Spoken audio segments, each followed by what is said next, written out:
বরিশালের হিজলার কাউরিয়া দেশের সবচেয়ে বড় সুপারি বিক্রির বাজার। শনিবার ও বুধবার সপ্তাহে দুদিন বসা এই হাটে কোটি টাকার কেনাবেচা হয়। তবে এবার ন্যায্য দাম না পেয়ে হতাশ কৃষকরা। এবছর ফলন বেশি হওয়ার পাশাপাশি ভারতে রপ্তানি বন্ধ থাকায় দাম কমছে বলে জানালেন ব্যবসায়ীরা। হিজলা থেকে মোহাম্মদ নূর নবীর প্রতিবেদন, জানাচ্ছেন তাসিন তারিন। বরিশালের সবচেয়ে বড় সুপারির হাট হিজলা উপজেলার কাউরিয়া হাটে শনি ও বুধবার চলে কেনাবেচা। প্রতি হাটে বিক্রি হয় কোটি টাকার সুপারি। কয়েকশো বছরের পুরনো এই হাটে সুপারি কিনতে আসেন সারা দেশের পাইকাররা।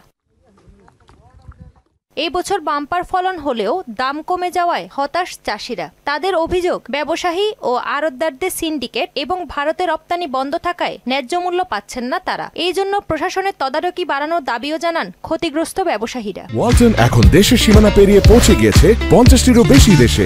ওয়ালটন, ঘরে ঘরে বিশ্বজুড়ে।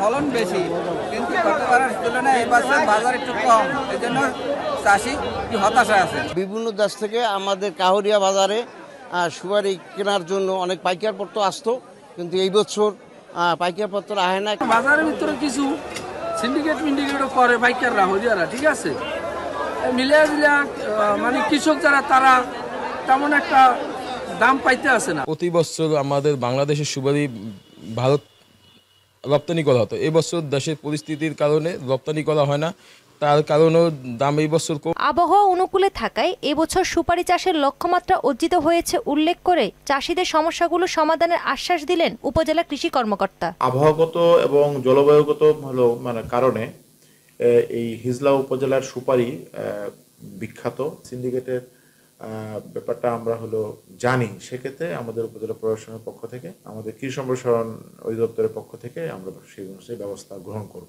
উপজেলায় এই বছর ৫,৯০০ মেট্রিক টন সুপারি উৎপাদনের লক্ষ্যমাত্রা ছিল। তাহসিন তারিন, মোহনা সংবাদ।